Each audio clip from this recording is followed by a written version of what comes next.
네, 국정감사 사흘째를 맞는 오늘 국회는 법사위, 행안위, 농해수위, 보건복지위, 기후환노위 등 5개 상임위원회에서 국정감사를 진행하고 있습니다. 특히 대법원을 찾은 법사위가 첫날 국감에 이어서 또다시 화약고가 될 전망인데요. 국감 이슈 오늘은 문학진, 안영환 전 국회의원과 함께합니다. 어서 오십시오. 안녕하십니까?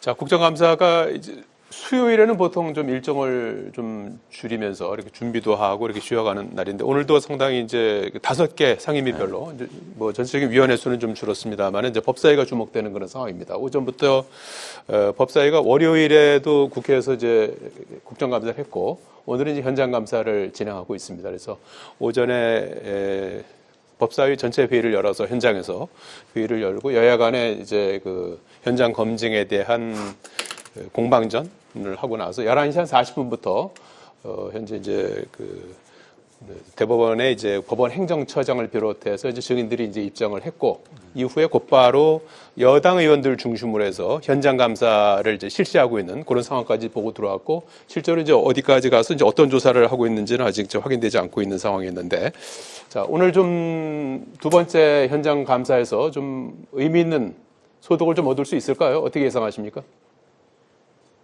제가 보건대는 뭐 의미 있는 소득을 거두기가 쉽지 않을 겁니다. 네. 왜냐하면 네.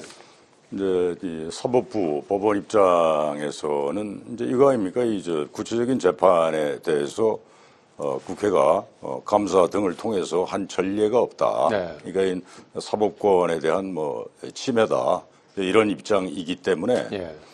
이게 지금 뭐 이 여당이 민주당이 그 뭐죠 그 이재명 대통령 그 선거법 위반 사건 네. 유죄 취지의 파기환송에 대법원에서 대해서 절차상에 어떤 문제가 없는지 보겠다는 이거에 거죠. 대해서 뭐 전자문서 뭐 접속 로그 기록을 확인해야 되겠다. 네. 이제 이런 주장을 이제 하고 있는 것 같은데 뭐 야당은 뭐 강력 반발하고요. 근데 이게 법원이 그런 거에 대한 아까 얘기한 대로 구체적인 어떤 그 재판 결과에 대한 그런 감사는 전례가 없고 이건 사법권에 대한 중대한 침해라는 입장이기 때문에 법원이 제대로 여기에 대해서 응해 줄지 제가 잘 모르겠어요. 그렇지 않겠어요? 법원 입장이라는 게 지금 그런 입장인데 그걸 그런 그 자료를 예. 구체적인 사건 그 재판 기록을 내줄 건지 저는 그러지 않지 않을까 싶기도 하고 그래서 여당이 지금 노리는 이 지금 대법원이 하여튼 대선 직전에 이런 판결을 한 게 무슨 정치적인 어떤 그 계산 뭐 그런 게 이제 있지 않았느냐 이제 이런 주장인데 이게 우리도 뭐 전에 여러 차례 얘기를 했지만 과유불급인 그런 측면이 없지 않아 있어요. 지금 여당의 그런 주장들이. 그리고 이 삼권분립이라는 거는 뭐 이건 누구나 다 민주주의는 그렇게 작동해야 한다고 이제 다 공감하고 그렇게들 이제 하고자 해왔고 지금 그렇게 하고 있는 거 아니에요. 이제 특히 우리 87년 민주화 이후에는. 근데 이게 이제 뭐 여러 가지 지금 징후들이 나타나고 있는데 민주당 주장 중에 좀 1, 2, 3심으로 끝나게 되는데 뭐 4심제를 뭐 도입을 한달지 대법관 증언 문제라든지 여러 가지 이런 것들이 뭐 일각에서 지적을 하듯이 이재명 대통령 각종 사건들이 여러 건이 전에 좀 기소돼 있는 게 이게 대통령 취임 후에 지금 다 이제 재판이 중단 상태란 말이에요. 그래서 이 대통령 퇴임 후에 그 재판 상황에 대비한 어떤 그런 그 사전 작업 아니겠냐 이런 지적들을 하고 있다고요. 그래서 저는 여당이 좀 더 세심하게 접근을 해야 될 부분이 아닌가. 그런데 이런 지적을 받는 것 자체가요. 참 좋지 않아요. 대통령의 그 재판이 뭐 몇 건이에요? 뭐 많잖아요. 그거가 퇴임 후를 대비해서 지금 그러한 뭐 법제화를 한달지 무슨 법을 고친달지 이런 것들이 그런 그 지적을 하던 빌미를 주기 때문에 저는 썩 좋지 않다. 좀 더 세심하게 접근하는 것이 좋지 않겠나 그런 생각. 지난 그 월요일에 비해서는 약간은 좀 그 톤은 조금 이제 그 낮아진 그런 그 모습 속에서 이제 일련의 어떤 오늘도 뭐 자료 제출 요구의 건을 이제 통과를 시킨 상태에서 이제 여당 의원들만 이제 나가고 야당 의원들은 이제 자리에 앉은 채로 이제 현장 검증을 실시하고 있습니다. 야당에서는 이제 대법원장, 대법관 집무실을 둘러보고 꼬투리 잡아서 망신 주려는 게 아니냐 이런 이제 주장을 하고 있는 그런 상황인데 어떻게 될까요? 일단 기본적으로는 이재명 대통령 살리기에 국회 그리고 국회 법사위가 총동원됐다 이렇게 보여집니다.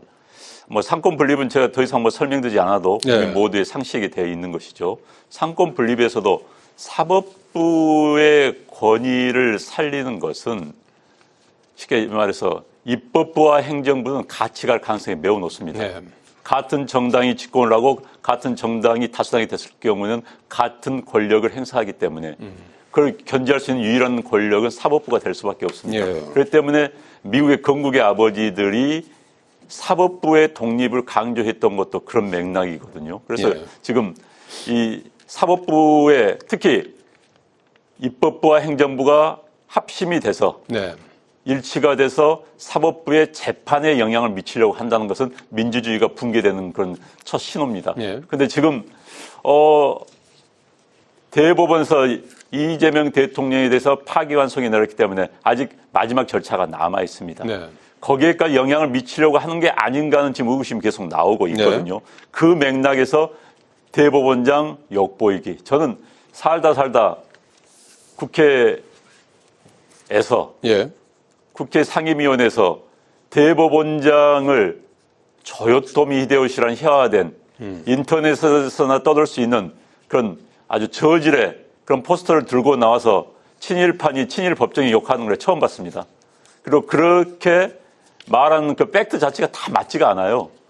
조희대 대법원장과 상관이 없는 그런 식의 일어났던 일들을 갖다 붙여가지고 마치 조희대 대법원장 시절에 무슨 일이 있었고 그걸 또 친일로 연결시키는 그 사고의 틀을 전 이해가 되지를 않습니다. 그런데 그런 맥락에서 지금 이제 두 가지 측면이 있겠죠.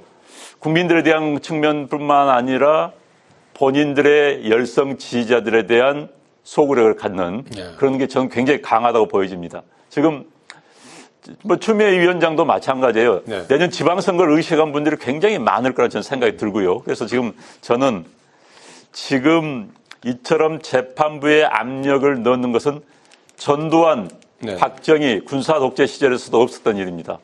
대법원장을 데려다 놓고 이렇게 하는 건 없었던 일이에요. 이렇게 모욕을 주는 것은요. 그래서 저는 절대 있어서는 안 될 일이다 이런 생각을 하고요. 특히 과유불급입니다. 알겠습니다. 적당한 선에서 멈춰야지 이런 식으로 하다가는 정말 대한민국이 베네수엘라 헝가리 꼴이 돼서는 안 되지 않습니까? 그래서 이제는 민주당도 그런 절제, 자제가 필요하지 않을까 싶습니다. 차제 뭐 이제 민주당 입장에서는 사법개혁으로 이제 이어질 이제는 그 수순으로 넘어갈 거기 때문에 거기에 이제 동력이 될지 어떻게 될지 이제 그 부분은 이제 국민들께 잘 판단하실 텐데 오후에 이제 이어지는 이제 국정감사도 한번 좀 잘 면밀히 살펴봐야 될 것 같고요.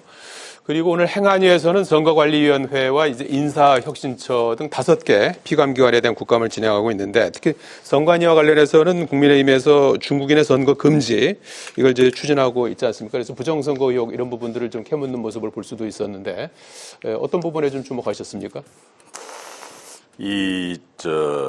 지금 뭐 각종 여론조사 보면은 근자에 들어서 중국에 대한 대한민국 국민들의 무슨 혐오 감정 이런 게 이제 여론조사 수치상으로는 이제 꽤 올라갔잖아요. 그러니까 중국인 하면은 좀 싫다.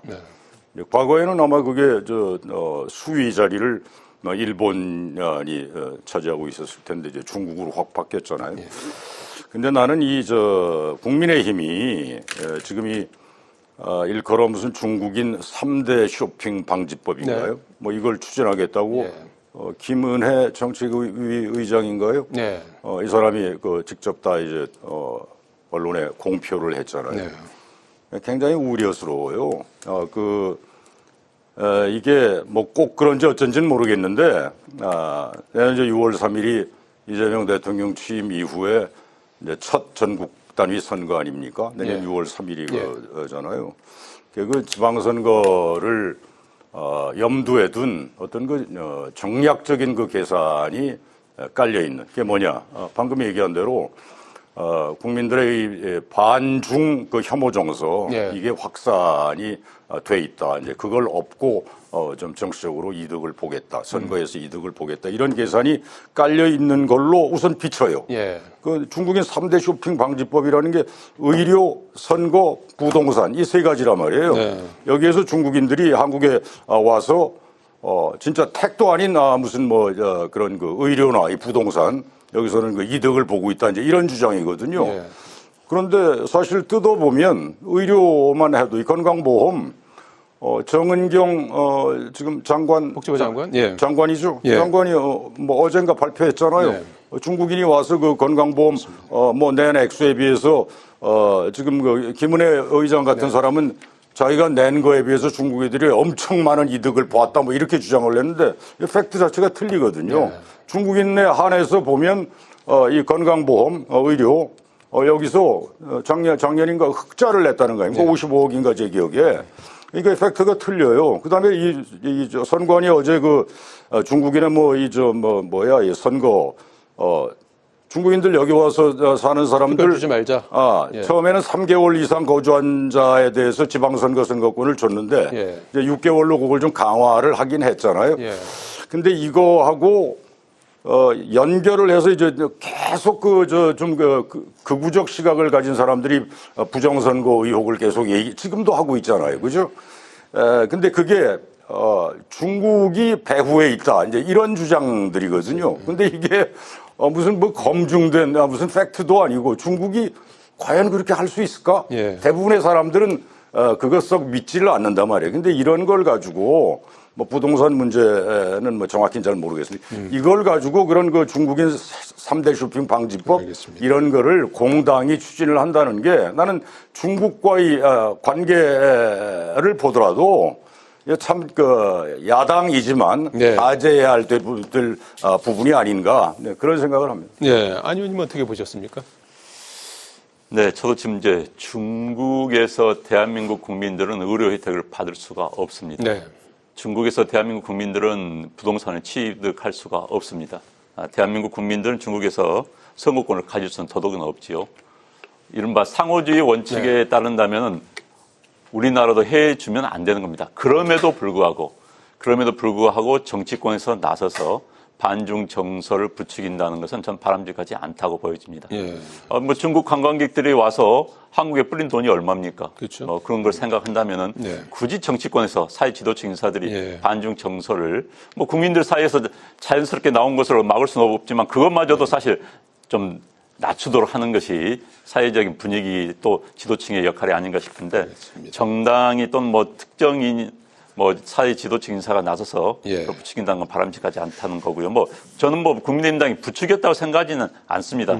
다만 이제 그걸 제도한다는 것은 상당히 무리수가 따르지 않을까 싶고요. 예. 그래서 아무튼 이런 데 대해서는 우리가 너무 선거 이런 거 의식하기 이전에 예. 국가의 큰 틀의 미래를 보고 중국 정부에 저는 이런 걸 요청할 수 있다고 봅니다.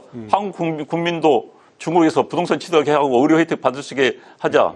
뭐 비자 문제도 마찬가지로 그래서 상호주의 원칙을 좀 적용을 하자고 주장할 수 있습니다. 그렇지만 이런 문제일수록 좀 더 절제되고 자제된 모습을 보여줘야 되지 않을까 싶습니다. 자, 그리고 국감 초반에 이제 국민적 관심사로 떠오른 부분이 이제 캄보디아에서 발생한 우리 국민 구금 납치 사태가 아닌가 싶습니다. 외통위, 행안위 뭐 여러 국정감사에서 여러 의원들께서 문제 제기하고 있는데 그래서 국회 외통위가 다음 주 수요일이죠. 22일에 캄보디아 수도 프놈펜에서 국정감사를 진행한다고 합니다. 그리고 여야 모두 지금 대책을 쏟아내고 있고 정부도 오늘 합동 대응팀을 파견하기로 했습니다. 그래서 정치권 이 사안과 관련해서 정치권의 대응은 어떻게 좀 평가하고 계시는지요? 매우 발빠르게 대응해야죠. 예. 뭐 가장 중요한 게 정부가 존재하는 거는 국민의 생명과 재산을 보호하는 그렇습니다. 예. 그거 아닙니까? 근데 이게 얼마 전에 그 캄보디아에서 사망한 사람이 대학생이죠. 네, 그죠? 22살. 예. 네, 대학생인데 물론 이제 이 사람들도 뭐 잘못이 없다고는 할 수 없죠. 그 무슨 이렇게 쭉들 나오는 얘기 보면 캄보디아에 그 범죄 단지가 있다면서 무슨 컴플렉스가 예. 그런 그 우범자들이 들끓는 중국인들도 상당히 뭐 거기 가 있고 그런 모양인데 어쨌든 거기서 그 뭐 보이스 피싱인가요? 뭐 이런 걸로 해서 이제 손쉽게 돈 벌 수 있는 방법이 있다. 예. 아주 단기간 내에 뭐 이런데 이제 낚여가지고 네.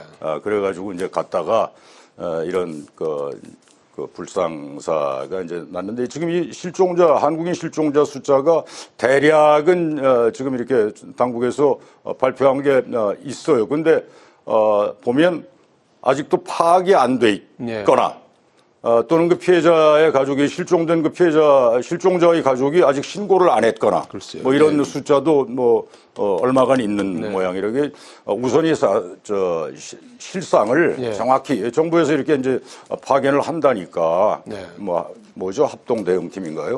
국가수사본부장도 가고 뭐 한다고 하니까 실상을 우선 정확히 파악을 하고 현지에 가서 그 다음에 각종 기사에 보면은 이 캄보디아 경찰이든지 하여튼 캄보디아 당국이 이 문제에 대해서 그렇게 적극적으로 나서지 않는다 이제 이런 이야기들이 있다고요. 그러니까 우리 정부에서 이런 그 공식적인 대표단 뭐 하여튼 그 대응팀이 가서 캄보디아 정부하고 그게 긴밀히 협조해서 실상 파악하고 그다음에 우선 지금 감금이 돼 있는 사람들이 지금 있다는 거 아닙니까? 빨리 이제 구출을 해와야죠. 이 사람들이 어떤 경위로 해서 간 거 그 따지는 건 그 다음 문제고 거 가서 아니 저 돈 몇 푼 그 쉽게 벌라고 왔다가 생명까지 뭐 잃고 뭐 이런 일이 있어서야 이거는 정부가 그 사전에 미연에 방지를 해야죠, 그죠? 또 사망자가 나오기 전에 발빠르게 정말 치밀하게 현지에서 대응을 해줘야 되겠다. 뭐 그런 생각입니다. 예, 아니 국회 뭐 정부 모두가 지금 이제 총력 대응하고 있는 상황인데요. 이 문제는 국가가 왜 존재하는가라는 근본적인 질문을 던지게 하는 그런 상황입니다. 총력전에 나서야 되겠죠. 그런데 이제 지금 언론 보도에 따르면 외교부의 그동안에 했던 모습들이 굉장히 좀 안타깝고 좀 부끄럽습니다. 조금 늦게 대응했다는 특히 뭐 탈출한 무슨 우리 한국인이 그 캄보디아 대사관에 연락을 하니까 뭐 본인이 직접 여권 사본을 가지고 뭐 전화번호를 뭐 가지고 그렇게 연락을 하는 게 가능하겠습니까? 또 새벽에 탈출을 갔더니 근무 시간에 다시 오라고 했다는 게 말이 됩니까? 그래서 외교부의 관련자들이 좀 각성을 해야 될 것 같고요. 정부가 총력 일치 체제로 나와야 될 것 같습니다. 예, 그리고 시간이 거의 다 돼서 어제 그 행안위 국감에서 국정자원 관련 화재 사태와 관련해서 여야 간에 좀 책임 공방이 있습니다. 여당 입장에서 야당은 이제 화재 수습 과정에서 대통령이 예능 녹화 이런 부분을 이제 그 연결 고리로 해서 정부가 책임을 이제 방기하고 있다 이렇게 비판하고 있고 민주당은 전 정부에서 관련 예산을 삭감해서 삭감 부분도 원인이 됐다 이렇게 이제 역공을 하고 있는 그런 상황인데 이 부분은 어떻게 좀 봐야 될까요? 저는 이거 이재명 대통령이 그때 JTBC로 기억하는데 무슨 뭐 냉장고를 부탁한가 저는 한 번도 본 적도 없는데 그거 출연했다 그 와중에 이거 이제 야당이 마구 공격해대고 그다음에 뭐 이제 국민의힘은 또 다른 뭐 식으로 이제 그런 식으로 공격하고 민주당은 전임 정부 탓이다 뭐 이러는데 뭐 서로 여야가 그런 공방을 할 수는 있겠죠. 근데 중요한 건 지금 다 복구가 됐나요? 그거 잘 모르겠네요. 아직 뭐 좀 덜 됐죠. 빨리 좀 제대로 복구해서 정상화하고 다시는 그런 일 없게 그 대책을 이런 거는 여야가 너무 그렇게 하지 말고 머리를 맞대는 게 좋겠습니다. 예, 안 의원님. 예. 아유, 저는 예능 녹화가 뭐 문제가 된 것 자체가 사실 좀 우스운 일입니다만 정상적으로 따지면 예능 녹화를 안 해야 맞지요. 이런 상황이라면. 그리고 설사 예능 녹화하더라도 방영을 중단해 달라고 요청한 게 맞습니다. 알겠습니다. 거기에 나오는 이재명 대통령의 피자가 무슨 K푸드하고 무슨 관련이 있습니까? K푸드를 위해서 그랬다? 말 안 되는 소리고요. 자제하는 게 맞습니다. 알겠습니다. 오늘 말씀 여기까지 듣겠습니다. 고맙습니다. 고맙습니다.